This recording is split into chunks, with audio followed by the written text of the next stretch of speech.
Good day. Here are the stories for the Manila Times for Sunday, December 26, 2021. Agence France Press looks into the lives of people hit by Typhoon Odette, especially in hard-hit areas in Mindanao. These people told stories of hope and faith amid the onslaught of the storm. Read more on the Times print, online, and digital editions. The number of fatalities from the onslaught of Typhoon Odette, international name Rai, has gone up to 367, the National Disaster Risk Reduction and Management Council or NDRRMC said on Saturday. Mark Timbal, NDRRMC spokesman, said at least 62 individuals remain missing while 732 were injured. Nearly 630,000 people were displaced by Odette and 343 municipalities have declared a state of calamity to speed up the acquisition of funds for relief and rehabilitations. 7 regions in the Visayas, Mindanao, and parts of Luzon sustained heavy damage from the typhoon, the strongest among the 15 severe storms to hit the country this year. Downed communication lines, power outages, and blocked roads are among the problems that are slowing the government's relief and rehabilitation efforts in the aftermath of Typhoon Odette. The problem surfaced during the Rapid Damage Assessments and Needs Analysis or RDANA being conducted by the Department of Social Welfare and Development or DSWD with support from the Office of the Civil Defense or OCD and other government institutions in regions battered by the storm. An RDANA aims to establish the extent of the damage during a disaster and plan the response to it. Irene Dumlao, DSWD spokesman, said the assessment is going on without breaking for Christmas.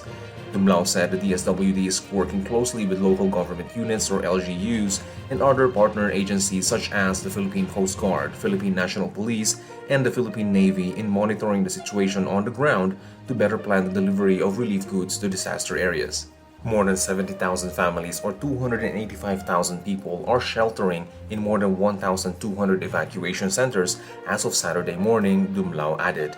More than 104.3 million pesos in humanitarian assistance have been provided by the DSWD, local government units, and non-government organizations to the affected families. DSWD field offices are also preparing for the recovery and rehabilitation phase. Pope Francis on Friday called on the faithful to value the little things in life and show solidarity with the poor in his Christmas Eve Mass in St. Peter's Basilica in Rome. Some 2,000 members of the public and 200 religious figures attended, wearing face masks and respecting social distancing as part of measures against the coronavirus, the Vatican's press office said. Those who had not managed to grab a ticket watched on huge screens outside St. Peter's Basilica. The 85-year-old Argentinian pontiff recalled the shepherds in the tale of the Nativity who lived modestly and were witness to the birth of Jesus.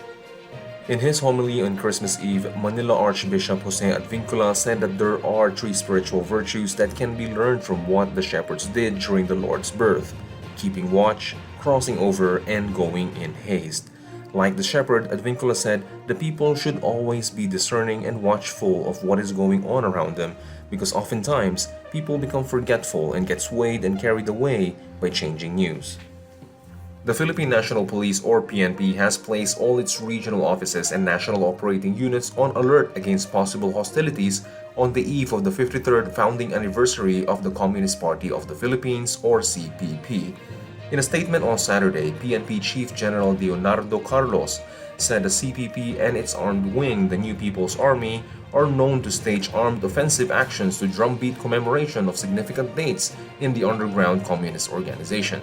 Carlos stressed the PNP Special Action Force or SAF and its 17 Regional Mobile Force Battalions or RMFB nationwide were put on the highest alert status for possible rapid deployment and quick reaction.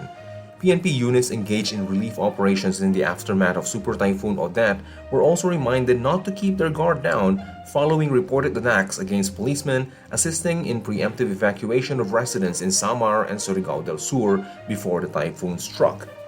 In business, the government and the private sector leveraged on digital technology to promote more investments in the capital markets.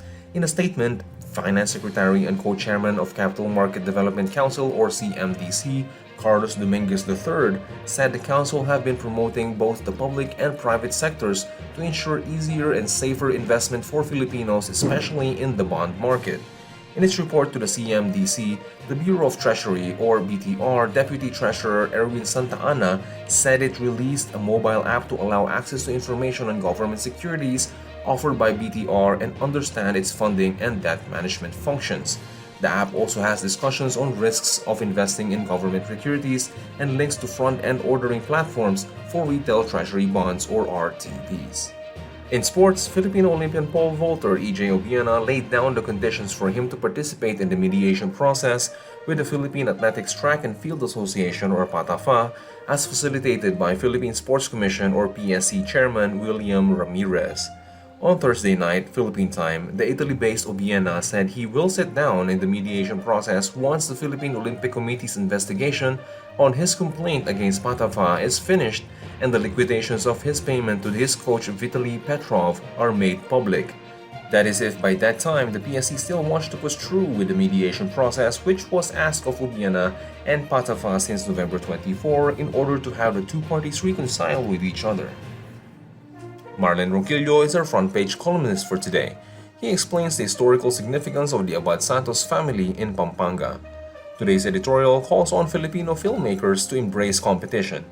Read the full version on the paper's opinion section or listen to the Voice of the Times.